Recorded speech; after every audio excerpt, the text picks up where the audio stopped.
اعوذ باللہ من الشیطان الرجیم بسم اللہ الرحمن الرحیم۔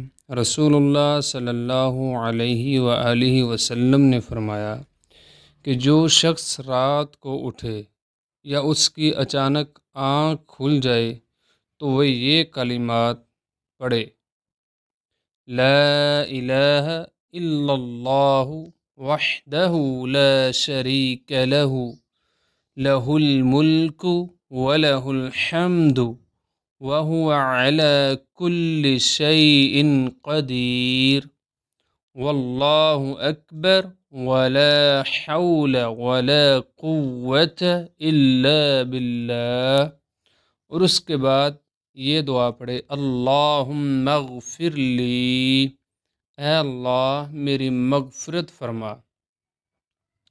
اس دعا کو پڑھنے کے بعد جو بھی دعا کرے گا اللہ تعالیٰ اس کی دعا کو قبول فرمائے گا۔ جو بھی جائز حاجت اللہ تعالیٰ کے سامنے رکھے گا اللہ تعالیٰ اس کی ہر حاجت کو پوری فرمائے گا۔ اتنی زیادہ پاورفل دعا ہے، اس دعا کو اچھی طرح یاد کر لیں۔ جب بھی رات کو اچانک آنکھ کھلے تو یہ دعا لازمی پڑھیں اور پھر اپنے لیے دعا کریں۔